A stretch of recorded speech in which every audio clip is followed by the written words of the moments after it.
Farah ini melihat dengan jelas. Dia ini merangkak. Pertama keluarnya dia ini merangkak. Ini entah dari mana tiba-tiba ini ada di lantai. Dia naik ke atas, Farah ini udah gak bisa ngelak. Tangannya ini memanjang langsung menutup muka Farah. Dengan benar-benar bau busuk. Farah lagi-lagi diperkosa oleh makhluk tersebut. Dan nanahnya ini kayak menetes-netes di badan dia sendiri. Nanah yang berada di kepalanya.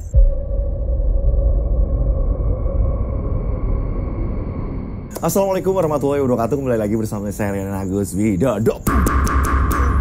Ya, bersama Rian Agus Widodo kalian berjumpa lagi ya. Seperti biasa, kalian ini yang belum absen silahkan absen di kolom komentar nama dan kotanya di mana gitu. Jadi biar kita ini kenal tambah akrab teman-teman. Nah, ini suasana baru ya.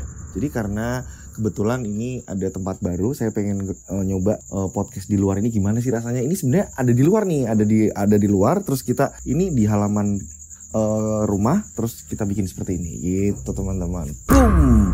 Biar nggak bosan aja, gitu kan.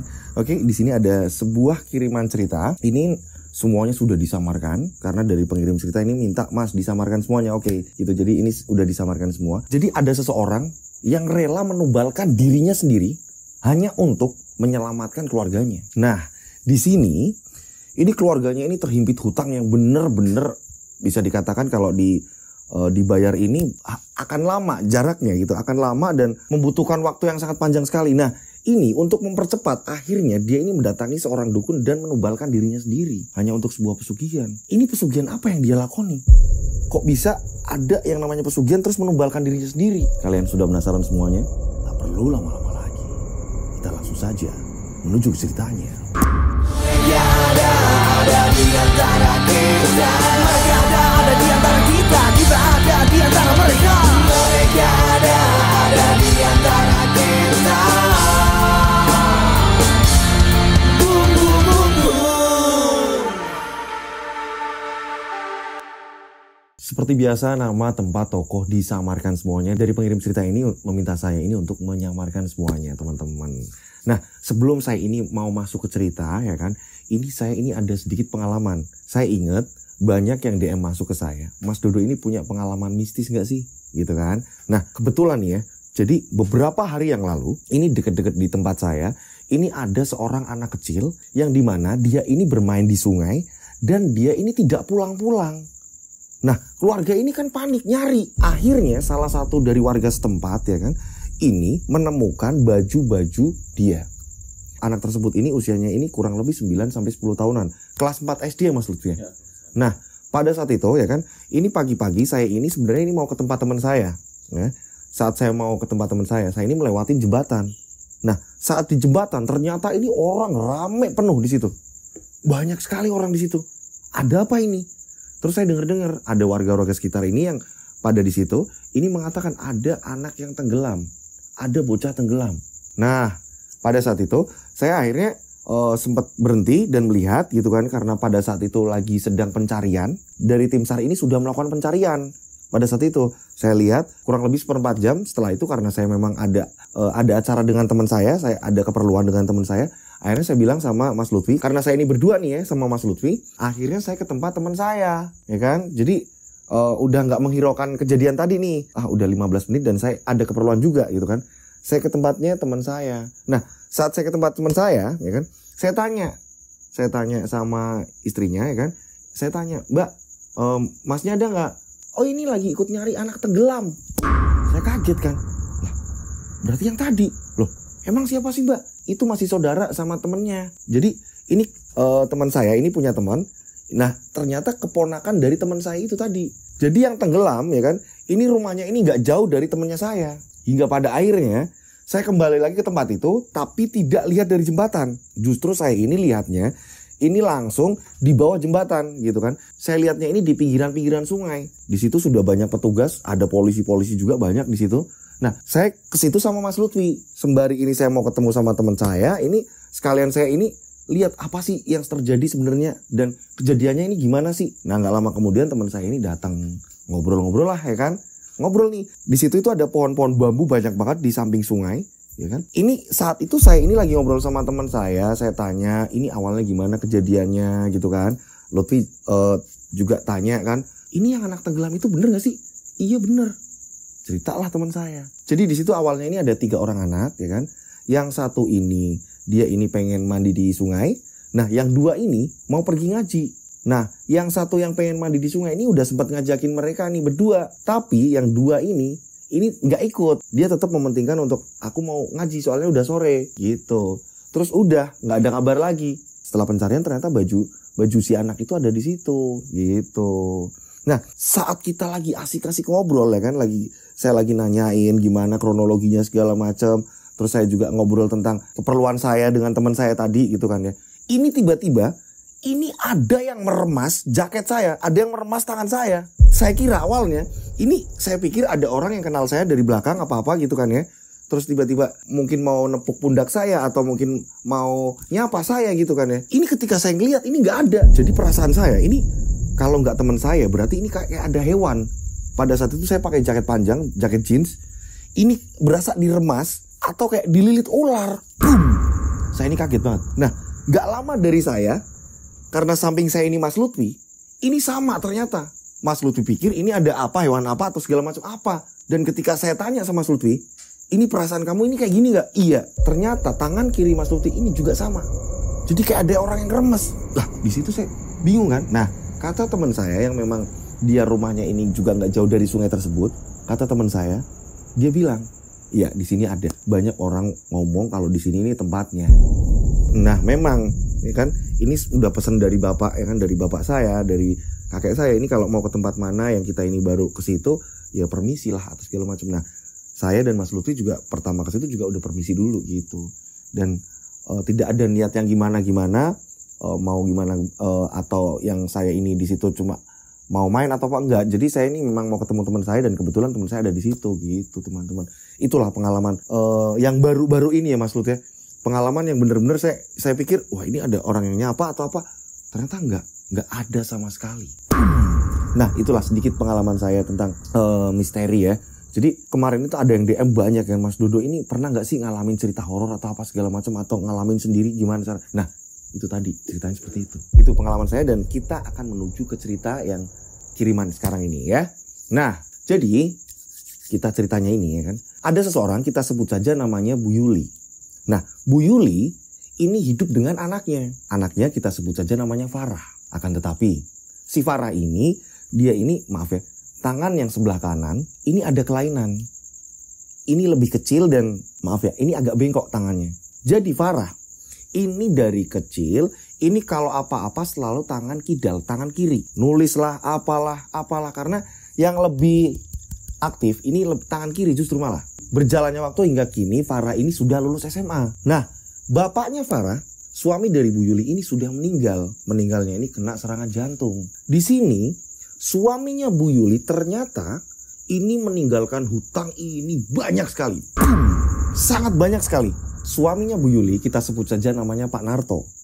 Pak Narto ya kan, ini sebelum meninggalnya, jadi kita flashback sedikit. Pak Narto ini punya teman, kita sebut saja namanya Pak Tejo. Mereka ini sangat akrab. Akan tetapi ketika bertemu atau apa segala macam, Pak Tejo lebih suka ketika ketemu ini di luar. Ketika nongkrong atau apa, mending di luar, jangan di rumah atau apa. Kalau membahas kerjaan mending di luar. Nah, Pak Tejo sendiri menawarkan bisnis pada Pak Narto. Mas, aku ada bisnis kayak gini. Jadi aku bisnis tanah kafling segala macam ya. Nah, aku mau kamu itu sukses. Nah, dan kesuksesan kamu ini aku bisa nemenin. Maksud kamu gimana? Gini loh Mas, kalau Mas invest uang, aku akan putarkan uang Mas. Ini akan lebih berlipat hasilnya. Dengan cara ya bisnis aku ini, kafling. Oh gitu ya? Pak Narto sendiri ini tergiur. Wah, kebetulan nih. Berarti aku bisa ada tabungan nih. Nah, tapi aku dapat uang dari mana nih? Apa aku harus jual aset-aset aku? Nah, saran dari Pak Tejo ya kan, ini bilang, Mas, gak usah dijual-jual, sertifikat aja udah, sertifikat rumahmu, masih aman kan? Iya juga sih. Oh ya udahlah, nanti aku coba, aku nyari orang yang memang dia ini mau megang sertifikat aku. Karena Pak Narto ini butuh uang yang cepat gitu kan ya, terpaksa Pak Narto ini bertemu dengan seseorang karena udah dapetin kabar, kita sebut saja namanya ini Pak Bambang. Bisa dikatakan Pak Bambang ini rentenir. Disinilah Pak Bambang ini berani mengeluarkan berapapun yang Pak Narto butuh. Asalkan bunganya ini memang disepakati dengan kesepakatan dari Pak Bambang. Dan bunganya ini besar sekali. Dan disinilah Pak Narto berpikir, ambil nggak ya? Ambil nggak ya? Pak Bambang sendiri akhirnya membuat sebuah perjanjian. Kalau toh memang iya bunganya sekian, dan kapan dibayarnya, dan kalau tidak dibayar, berarti rumah kamu aku sita. Karena di sini Narto sudah mengiyakan apa keinginan dari si Tejo, nggak enak dia nolaknya. Dan Narto berpikir, aku ini nggak mungkin melihat anak aku, dia ini yang kerja dengan kondisi yang seperti itu. Di sini Pak Narto sudah berpikir seperti itu. Pokoknya apapun yang terjadi di kemudian hari, putriku satu-satunya ini harus hidup enak, ya, tanpa merasakan jerih payah yang susah. Disinilah akhirnya Pak Narto pun mengiyakan, ngomong sama Pak Bambang, iya Pak, saya siap. Jadi kalau di tanggalnya saya ini memang tidak bisa melunasi, Bapak silakan sita rumah saya. Pak Bambang setuju. Oh, oke. Kalau memang seperti ini sepakatannya, saya juga senang kalau kayak gini, kerja sama-sama kamu senang saya. Berarti saya ini nggak takut nih. Kamu sudah seperti itu. Ya udah, akhirnya tanda tangan lah. Deal. Dapat uang nih. Nah, setelah dapat uang, ini Pak Narto ini langsung meluncur ke tempatnya Tejo. Mas Tejo, ini uangnya Mas Tejo. Diserahkan semuanya ke Tejo. Tejo seneng kan? Nah, ini Mas. Ini kita bisnis bakalan lancar. Tenang Mas. Ini bakalan berkali lipat. Hasilnya ini besar Mas. Wah, Tejo ini kayak ngasih semangat nih, percaya agar dia ini yakin gitu kan, membuat dia percaya gitu kan. Gak lama kemudian akhirnya Narto pun pulang. Memang pekerjaan Narto ini ya kan, ini adalah seorang pekerja kantoran, tapi Narto ini punya jabatan di kantornya Narto. Dan di sini atas tawarannya si Tejo ini untuk invest segala macam, ini membuat Narto tertarik gitu ya kan. Nah, singkat cerita, setelah 1 minggu Pak Narto ini invest ke Tejo, ini naas. Pak Narto ini tiba-tiba jatuh sakit. Karena Pak Narto ini sebenarnya ini punya penyakit jantung. Dan ketika dibawa ke rumah sakit, Pak Narto tidak tertolong. Pak Narto meninggal. Pak Narto ini meninggal. Singkat cerita ya kan, ini berjalannya waktu ya kan, berjalannya waktu. Ini pada suatu hari tiba-tiba saat Bu Yuli sedang di rumah, Farah sedang di rumah, tiba-tiba ini ada seseorang datang bertamu. Assalamualaikum. Dek. Dibukain lah sama Bu Yuli. Cekrek. Cari siapa ya Pak? Saya mau tanya. Itu di mana? Narto di mana? Bapak nggak tahu Pak. Iya, Narto di mana? Emang Bapak nggak ngerti? Suami saya sudah meninggal Pak. Hah? Suami kamu udah meninggal? Apa-apaan ini? Iya Pak, suami saya sudah meninggal Pak. Sudah lama Pak. Loh, ini jatuh tempo suami kamu ini bayar utang. Suami saya punya utang Pak? Iyalah punya. Silakan duduk Pak, silakan duduk. Dipersilakan duduk. Suami kamu itu punya utang sama saya. Ini ratusan juta. Ini lihat. Dilihatkanlah rincian, perjanjian segala macam. Pak, buat apa ini Pak? Suami kamu ini bilang mau bisnis kapling. Tanah kapling. Tanah kapling. Berarti yang bareng Pak Tejo. Nah, benar. Kalau nggak salah, dia ada rekannya ini namanya Tejo. Dan saya nggak mau tahu. Karena hari ini, lihat, bahkan ini sebenarnya, ini saya sudah bermurah hati. Harusnya ya kan, ini kemarin, ya kan jatuhnya kemarin, lihat di tanggalnya. Ini mau nggak mau, hari ini juga, saya mau minta separuh dari hutang dulu. Tapi saya dapat uang dari mana Pak? Nah, itu urusan kamu, ya Pak. Tapi kan ini bukan saya Pak. Saya juga nggak ngerti kalau suami saya ini punya hutang Pak. Ya udah. Itu mobil dan 2 sepeda motor saya bawa. Pak, tapi Pak, saya nggak mau tahu. Akhirnya ini 1 mobil dan 2 sepeda motor ini dibawa. Ternyata saat itu Farah dengar dan Farah melihat kalau mobil bapaknya ini dibawa beserta 2 sepeda motor. Nah, pada saat itu ini Bu Yuli ini lihat Farah. Farah, kamu tahu ya Nak? Iya Bu.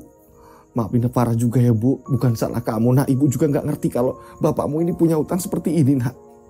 Ini coba kamu lihat surat-surat ini Nak. Iya ya Bu, maafin Farah Bu. Selama ini Farah kanan kiri nyari kerja. Sampai sekarang tak kunjung dapatkan kerja Bu. Apa karena gara-gara Farah ini cacat ya Bu? Enggak Nak, kamu jangan bilang begitu Nak. Di sini Bu Yuli menguatkan Farah. Karena memang Farah ini nyari kerjaan ini gak kunjung dapat. Farah ini sedih. Nah, Bu Yuli ini bingung. Ini gimana cara ngelunasinnya. Ini masih separuh lagi dan jumlahnya ini besar. Nah, pada saat itu Bu Yuli ya kan, ini berencana untuk mencari Tejo. Yang pertama Bu Yuli cari ini adalah dokumen-dokumen dari almarhum suaminya. Dibuka-buka segala macam dan disitulah ditemukan alamat Tejo. Ini mungkin dengan alamat ini aku bisa berjumpa dengan Tejo. Hingga pada akhirnya Bu Yuli ini ya kan, ini pergi ke pangkalan ojek ya kan, yang rumahnya memang tak jauh dari pangkalan ojek. Karena sudah tidak ada kendaraan di rumah. Bu Yuli ini menemui tukang ojek, kita sebut saja di situ tukang ojeknya ini namanya Arif. Bu, mau kemana Bu? Bisa saya anterin? Oh, Mas Arif, oh ya Mas, anterin ke alamat ini Mas. Wah, jauh ini Bu. Ya Mas, tolong Mas, anterin ya Mas. Akhirnya dengan sisa sedikit tabungan ini untuk perjuangan bertahan hidup juga untuk mencari si Tejo. Arif akhirnya nganterin si tukang ojek ini, kita sebut saja namanya Arif. Ini nganterin, nyari di mana rumahnya si Tejo. Dan sesampainya di alamat tersebut, ini ada seseorang di situ ya kan. Dia ini sedang lewat di situ, ada perumahan besar, ada rumah besar. Ini Bu Yuli ini turun dan bertanya, "Pak, numpang tanya Pak." "Iya Bu, ada yang bisa saya bantu?" "Ini Pak, apa benar di sini rumahnya Pak Tejo Pak? Yang bisnis kapling itu Pak?" "Oh, ini udah dijual rumahnya Bu. Tapi saya juga tahu Bu, pindahnya itu kemana." "Pak, pindahnya kemana ya Pak?" "Aduh, saya kurang tahu Bu. Kalau Tejo itu memang orangnya ini nggak yang apa ya Bu, nggak sosial sama orang-orang Bu. Dia ini tertutup Bu." "Ya ampun, aku harus cari kemana lagi?" Bingung lah. Bu Yuli ini bingung, nyarinya kemana lagi coba. Hingga pada akhirnya nanya-nanya tetangga yang lain. Ternyata sama, nggak ada yang tahu keberadaannya si Tejo. Singkat cerita ya kan, ini keesokan hari, minta tolong sama Mas Arif lagi, nyari informasi soal Tejo. Nyari terus menerus, tanya juga sama rekan-rekan almarhum Pak Narto ya kan. Ditanya teman-teman semua, teman-temannya Pak Narto. Ini nggak ada yang kenal Tejo. Karena apa? Di sini yang kenal Tejo ini hanyalah almarhum Pak Narto, temannya soalnya. Nyari nggak ada yang tahu.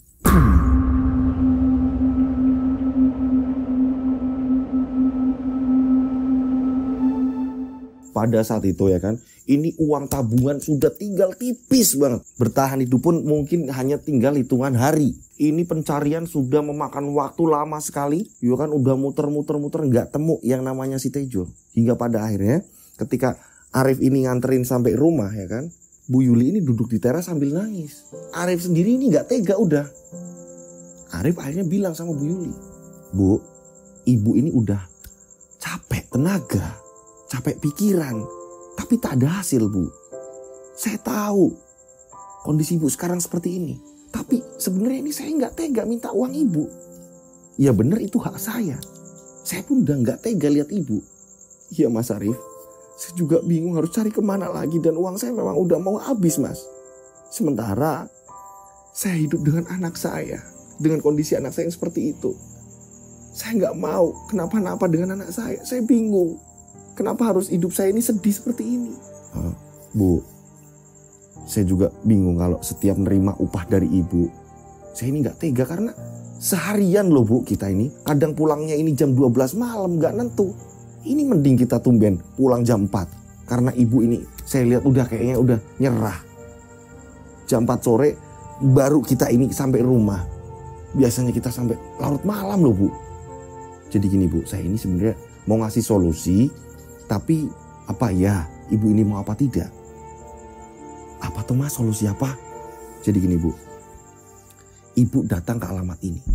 Dikeluarkanlah cari kertas ya kan. Ini dikasih tahu ke Bu Yuli. Ini Bu, ibu datang ke alamat ini. Pastikan semua hutang ibu bakalan lunas. Saya jamin Bu. Tiba-tiba ngomong seperti itu. Alamat apa ini? Bu Yuli ini kaget melihat alamat itu. Tercengang. Gimana Bu? Ini nggak usah nyari Tejo.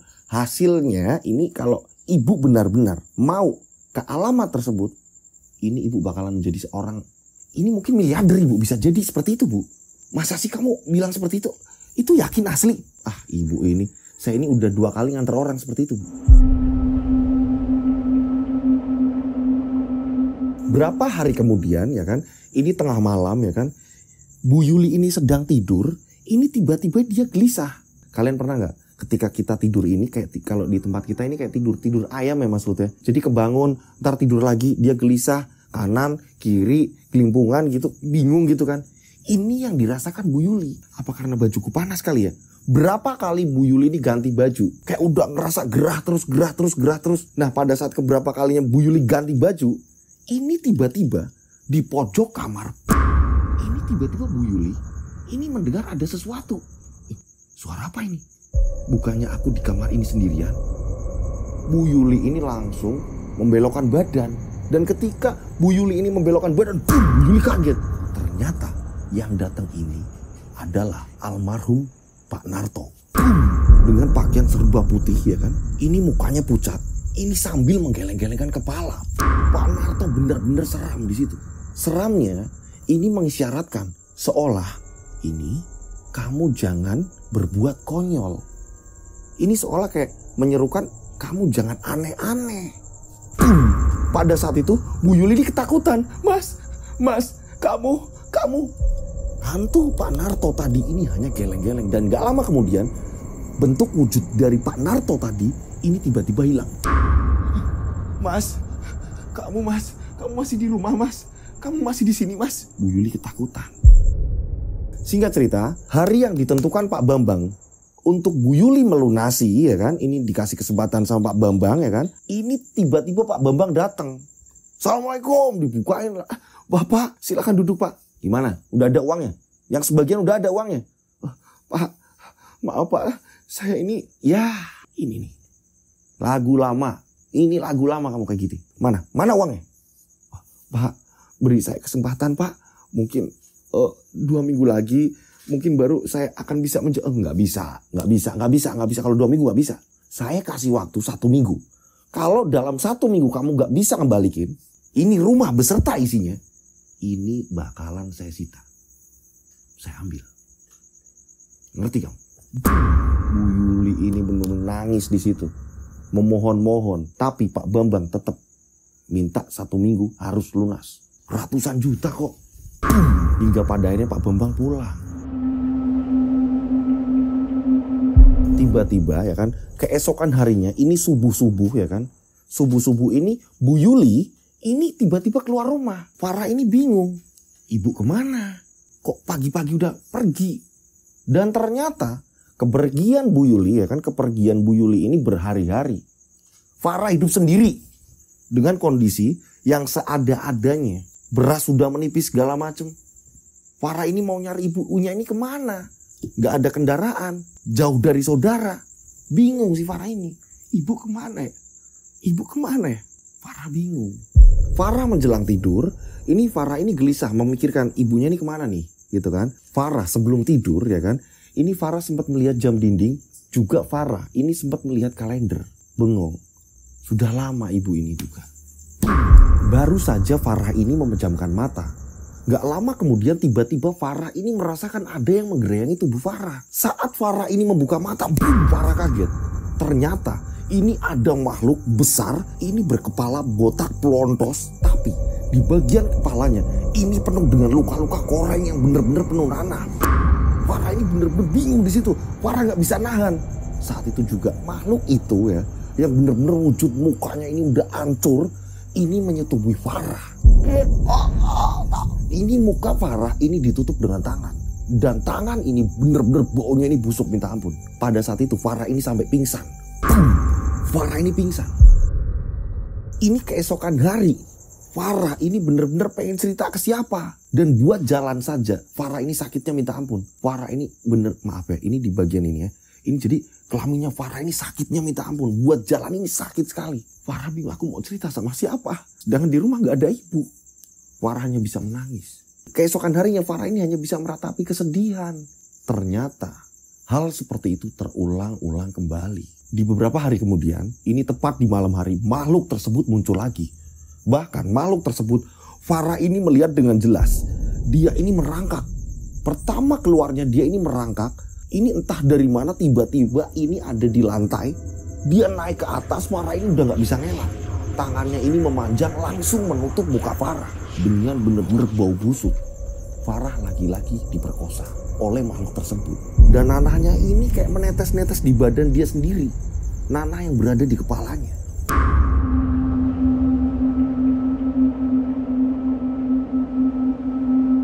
Singkat cerita ya kan, ini berjalannya waktu, ini pada siang hari Farah ini sedang istirahat. Siang-siang ibunya pulang, pintu Farah dikunci. Farah, oh tidur nih anak. Udahlah, aku mau mandi ganti baju segala macem. Ibunya ini kamar mandi. Entah ini dari mana orang. Kamar mandi, terus akhirnya Bu Yuli ini langsung masuk kamarnya ganti baju. Dan gak lama kemudian, tiba-tiba ada orang ketok pintu. Tak. Bu Yuli akhirnya keluar. Saat Bu Yuli keluar, ya kan, udah ganti baju segala macem, Bu Yuli mau bukakan pintu, cekrek. Cari siapa ya mas? Tiba-tiba ini ada orang bisu, tiba-tiba mengantarkan tas besar. Apa ini mas? Tiba-tiba orang bisu tadi ini malah lari setelah mengantarkan tas. Apa ini? Dibukalah sama Bu Yuli. Saat Bu Yuli membuka, uang. Akhirnya Bu Yuli masuk. Benar, ini uang. Ini uangnya. Benar, ini uang. Nah pada saat itu juga Bu Yuli ini langsung nata-nata uangnya, dihitung. Ini sampai nggak bisa kehitung jumlahnya. Ini terlalu banyak, ini terlalu banyak. Dan di sini Bu Yuli langsung ngambil uang. Ini beberapa untuk melunasi hutang almarhum suaminya.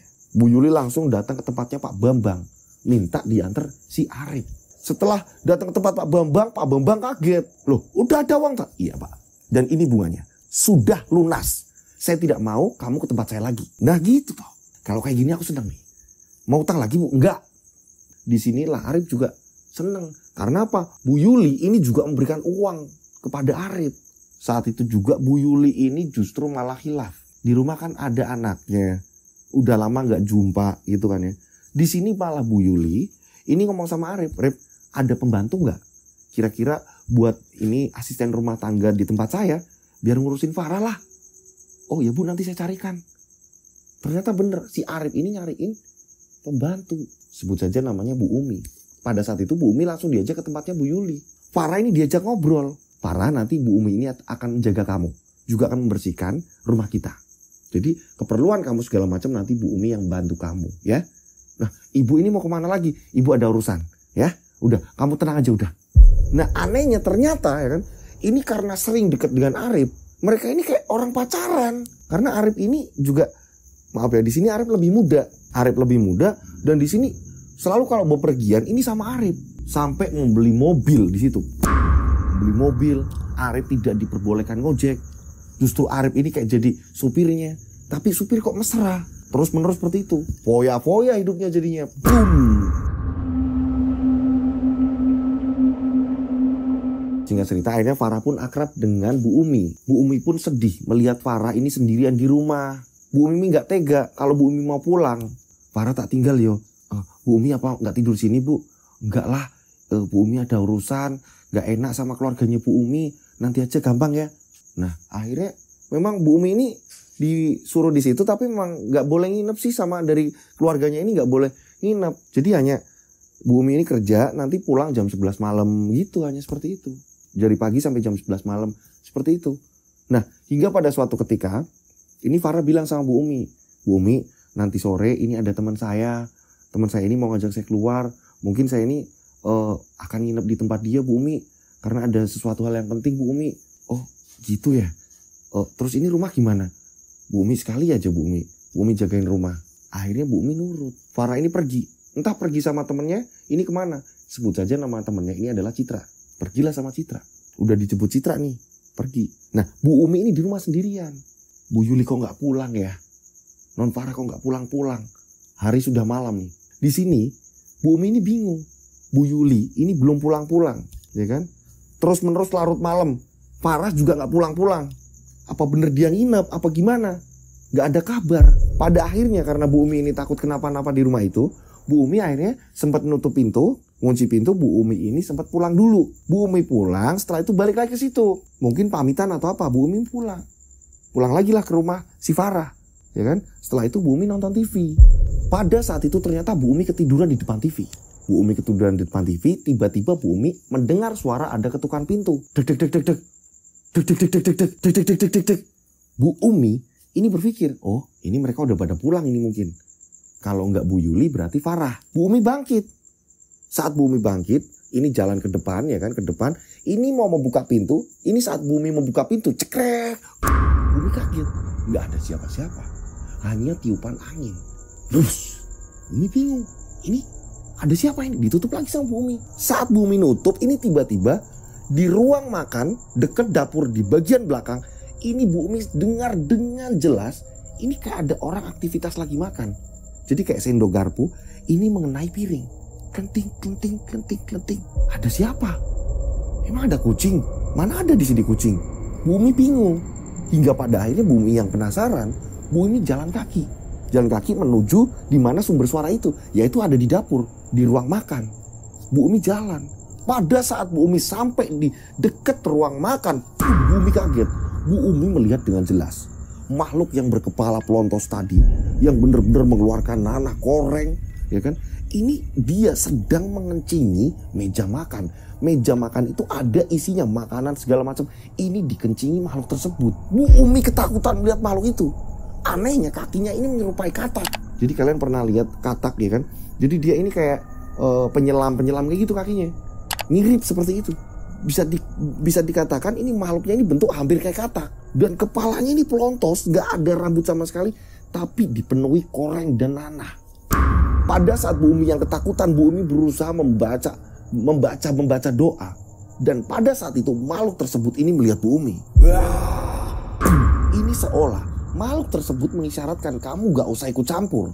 Tiba-tiba makhluk itu mengarahkan Bumi untuk keluar. Tiba-tiba makhluk tersebut ini kayak gak suka dengan adanya Bumi. Terpaksa pada saat itu Bumi ini keluar, mengunci pintu, dan Bumi ini lari dia menuju ke rumahnya. Bodoh amat, aku yang penting selamat. Mau besok dipecat lah, mau apalah, yang penting rumah udah aku kunci. Untungnya Bumi masih sempet lari. Coba kalau di situ, ya kan? Sedangkan makhluk tersebut ini pernah memperkosa si Farah.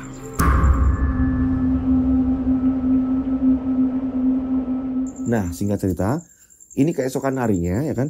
Farah ini bingung, Bumi kok belum berangkat, ya kan? Farah juga sama Citra di situ. Bentar Cit, kamu sini dulu, aku mau manggil Bu Umi. Ya udah, aku panggil dulu ya. Nah, akhirnya Farah ke tempatnya Bu Umi. Bu Umi ini nggak mau berangkat. Bu, ibu kenapa nggak datang ke rumah? Nggak non, nanti aja non. Bu, udah ada saya kok. Ayo Bu. Ada apa sih Bu? Ya udah non, bareng tapi ya non. Akhirnya sampailah di rumahnya Farah. Farah pun tanya, duduk Bu, duduk. Ibu ini kenapa? Bu Umi kenapa? Non, ibu ini semalam ini lihat makhluk yang benar-benar menjijikan non. Ini ngencingi meja makan, nggak tahu sampai sekarang ibu aja nggak lihat itu meja makan udah dibersihin apa belum. Makhluk itu kepalanya pelontos, botak, terus kok banyak koreng, luka-luka sampai baunya ini ya non. Jijik banget. Ini orang bentukannya kok kayak katak kayak gitu non. Nah di sini Farah ini kan pernah disetubui dengan makhluk itu juga nih ya kan. Ini Farah juga bingung. Ini kalau aku ngomong juga, iya Bu, aku juga pernah, aku juga ditidurin juga Bu. Nanti Bu Umi jadi malah gak mau lagi di situ. Farah ini dilema. Akhirnya ini Farah ini ngomong sama Bu Umi, itu cuma perasaannya ibu aja Bu. Di sini aman kok. Masa ada Cit kayak gitu? Iya masa ada sih Bu. Di tahun kayak gini kita udah maju kayak gini, masa ada setan seperti itu Bu? Iya ya, apa ibu yang kecapean apa gimana gak tahu. Kok aneh ya. Akhirnya ini Citra ngomong, ya udah tengok aja Bu, coba Bu di meja makan gimana, masih ada bekas-bekasnya apa kayak gimana. Akhirnya mereka bertiga ini ngecek ke meja makan, dan ketika mereka ngecek di meja makan, ini nggak ada bekas apapun. Makanan, sisa-sisa makanan semalam itu masih utuh aja udah, nggak kenapa-napa, nggak ada. Karena pada saat itu Bu Umi ini melihat hantu tersebut ini mengencingi makanan, tapi pada saat itu juga nggak ada apa-apa. Makanan aman-aman saja. Ya udah Bi, ini dibuangin aja makanan, ini udah pada basi pasti karena ini kan ada santannya Bi. Ya udah Bi, nanti masak lagi aja. Akhirnya Bu Umi ini masak lagi udah.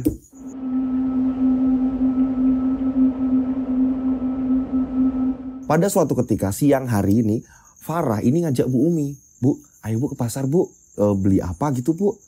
Ayo non. Akhirnya mereka ini ke pasar, mereka belanja-belanja di pasar. Gak lama kemudian Bu Yuli ini pulang, entah dari mana. Dan saat Bu Yuli pulang, ini Arif ini langsung keluar membawa mobilnya Bu Yuli.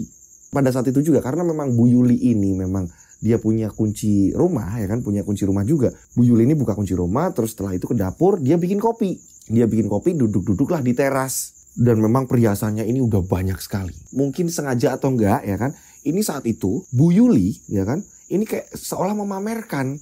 Jadi kalau ada tetangga lewat ya kan. Dia sembarinya apa atau apa gitu kan ya. Entah ini disengaja atau tidak. Jadi dia ini kayak memamerkan ini loh. Aku gelangnya bagus loh gitu.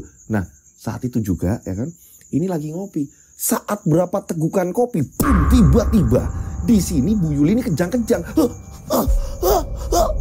Saat Bu Yuli kejang-kejang ini tangan ini masih megang kopi. Sampai kopi ini tumpah-tumpah. Nah pada saat itu juga kopi ini terlempar. Kopi ini terlempar pecah. Dan memang rumah Bu Yuli ini gerbang ke jalanan ini deket sekali. Jadi ketika ada orang lewat ini udah jelas terlihat. Nah kebetulan pada saat itu kita sebut saja warga di situ namanya Mas Danil. Mas Danil ini melihat Bu Yuli sedang kejang-kejang. Mas Danil ini langsung teriak-teriak warga, tolong Bu Yuli, tolong Bu Yuli. Akhirnya semua ke tempatnya Bu Yuli. Bu Yuli kejang-kejang. Ada apa dengan Bu Yuli? Nah pada saat itu juga ini di teras rumah, di depan. Saat itu juga salah satu dari mereka ini ngomong sama Mas Danil untuk menyampaikan panggil Pak Kiai. Ini sudah tidak wajar. Karena apa? Mata Bu Yuli ini sempat menghitam dan semua orang ini terbelalak kaget melihat mata Bu Yuli ini sempat menghitam. Gak ada putihnya. Jadi semua hitam. Panggil Pak Yai, panggil Pak Yai. Nah pada saat itu juga Danil ini manggil Pak Yai. Ya kan? Setelah itu Pak Yai datang. Pak Yai datang segala macam diatasin sama Pak Yai. Bawa ke dalam. Dibawalah di ruang tengah. Dan tetangga-tetangga di situ akhirnya ngumpul rame kan. Ngumpul rame di situ Pak Yai ini minta air lah segala macam. Pak Yai ini berdoa. Dan gak lama kemudian Farah sama Bu Umi ini pulang. Dan pada saat pulang Farah ini bingung. Ini di rumah rame kenapa? Ada apa ini? Farah ini kebingungan. Saat itu juga Farah ini tanya ke Bu Umi. Bu Umi ada apa ya? Gak tahu non. Kok rame banget ya rumah? Akhirnya mereka ini masuk ke rumah kan. Dan ternyata orang udah banyak di situ. Nah ini lah Farah, ibumu itu. Ibu kenapa? Akhirnya masuklah Farah. Akhirnya ini dari warga ini menyarankan agar orang-orang ini agak menjauh. Kalau bisa bubar dulu gitu, biar nggak ngumpul di situ gitu kan. Farah pun akhirnya masuk. Ada beberapa ibu-ibu juga di situ. Danil juga masih di situ. Yang pertama kali Danil ini lihat. Dan saat itu juga ini matanya Bu Yuli sudah kembali normal. Setelah mata Bu Yuli ini kembali normal, Bu Yuli ini sudah bisa diajak ngomong. Ini Bu Yuli ketakutan. Pak Yai, saya ini ada apa? Ada apa ini? Farah ibu kenapa? Farah ibu kenapa ini? Farah ibu kenapa? Bingung lah. Bu Yuli panik. Nah saat itu Pak Yai ngomong, Nak Farah, duduk sini samping ibu. Minta maaf sama ibu. Pak Yai tiba-tiba ngomong seperti itu. Tapi Pak Yai, minta maaf nak. Minta maaf nak sama ibu. Ibumu seperti ini gara-gara kamu. Farah, kamu kenapa nak? Kamu ngapain ibu nak? Kamu mengapakan ibu nak? Bingung di sini, semua orang bingung. Ada apa ini? Farah nangis di sini. Apa yang kamu lakukan nak? Tanya Pak Yai. Bu, maafin Farah bu. Ini semua karena Farah sayang ibu. Karena Farah ini nggak mau lihat ibu ini sedih bu. Jadi Farah terpaksa melakukan hal ini semua. Farah mengakui kalau semua ini adalah perbuatan Farah, bukan perbuatan ibunya. Nah, kok bisa Farah?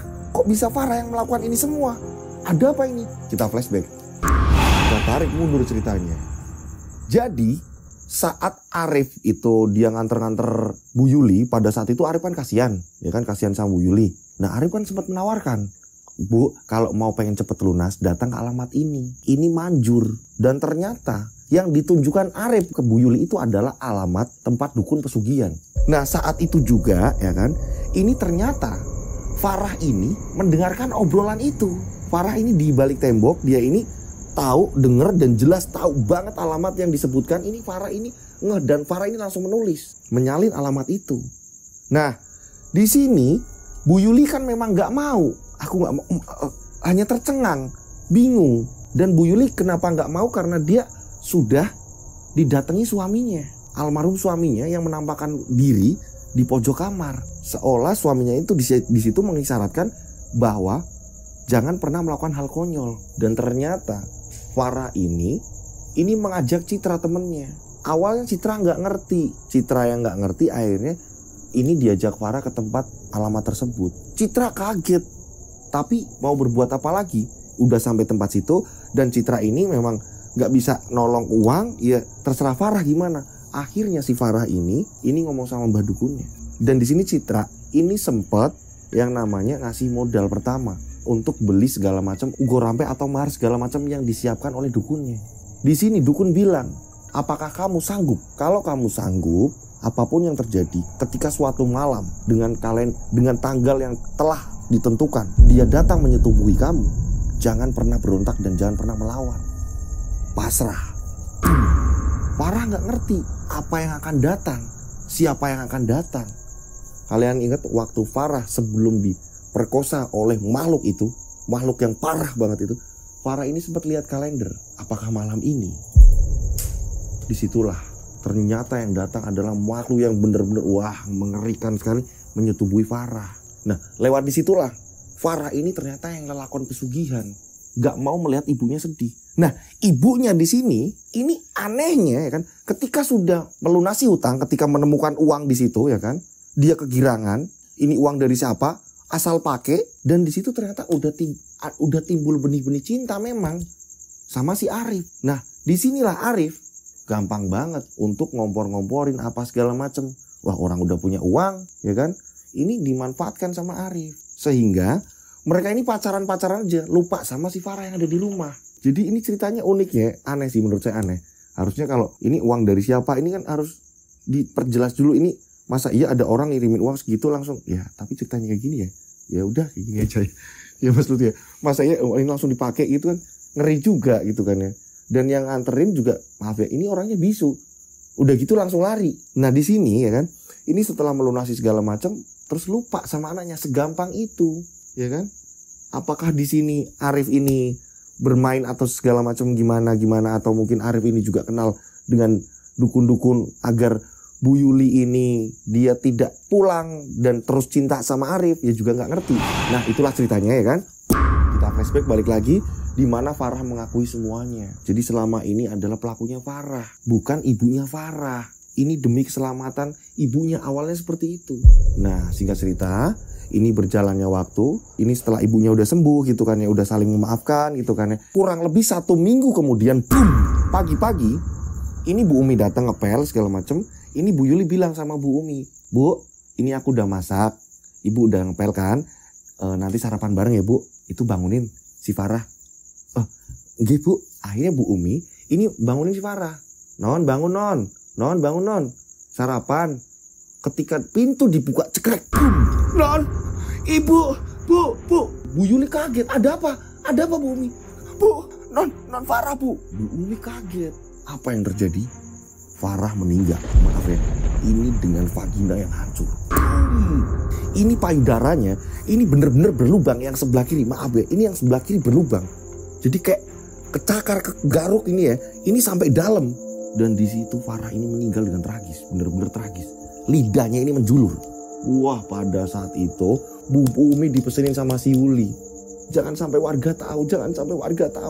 Nah akhirnya manggilnya hanya saudara-saudaranya Bu Umi untuk cepat-cepat mengurus ini semua. Karena apa? Saat itu Farah ini udah mengakui kalau Farah melakukan pesugihan. Warga tahu kan. Di sini Bu Yuli akhirnya sadar, ini perbuatanku juga, kenapa aku seperti ini?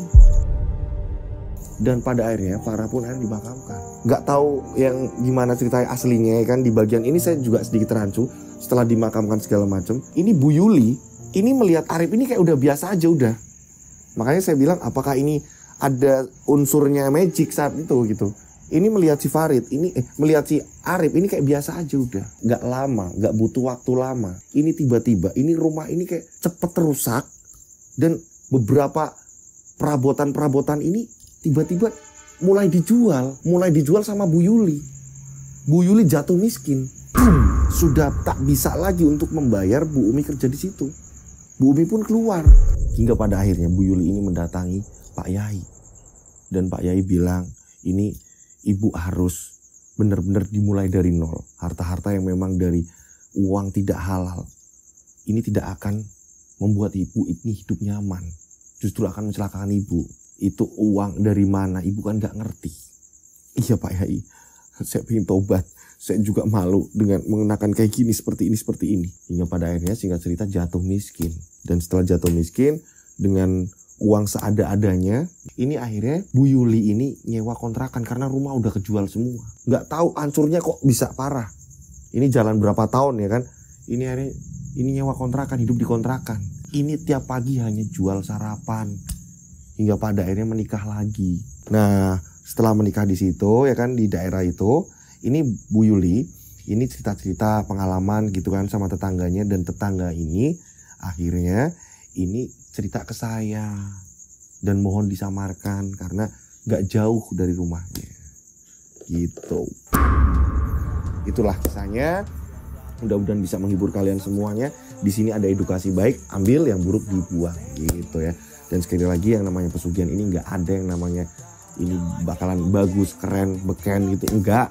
Ini pasti ada efek buruk di kemudian hari gitu ya. Nah, di sini buat teman-teman yang udah ngirimin cerita, saya mengucapkan terima kasih ya kan. Udah rela-rela nunggu, dan sekarang yang udah dikirim ke saya dan saya udah membacakan, saya juga ucapkan terima kasih ya. Dan buat teman-teman yang udah ngirim, ketika saya ada salah-salah kata dalam bercerita, saya mohon dimaafkan ya. Nah, buat teman-teman yang ceritanya ini belum dibacakan ya kan, ini mohon bersabar, dan cara ngirim ceritanya biar mudah dihafalkan ini caranya seperti ini. Kalian bisa lihat ke layar monitor, layar handphone kalian. Udah lihat? Nah, caranya seperti ini. Ditulis per paragraf atau per kalimat. Dikirimnya ini dikit-dikit gitu kan. Jangan langsung brek bawah, nanti saya bingung gitu. Dikirim per paragraf atau per kalimat gitu. Nah, kirimnya kemana? Kalian bisa kirim ke DM Instagram saya @dodosinjo ya. Atau kalian bisa kirim ke nomor WhatsApp saya 085870433336. Tiganya 4 kali. Saya ulang 085870433336. Saya ulang lagi 085870433336. Tiganya 4 kali gitu.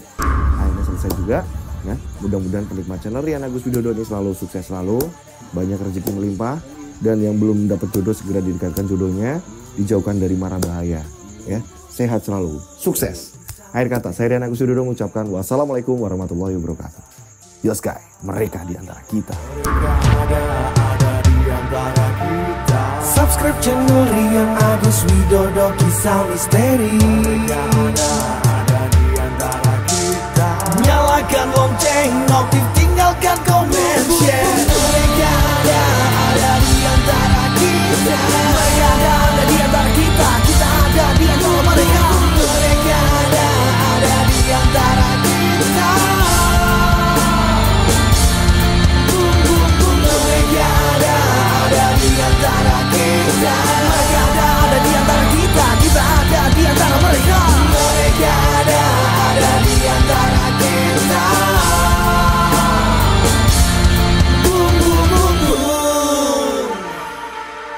Mereka ada di antara kita. Subscribe channel Rian Agus Widodo, kisah misteri. Mereka ada di antara kita. Nyalakan lonceng, notif, tinggalkan komen.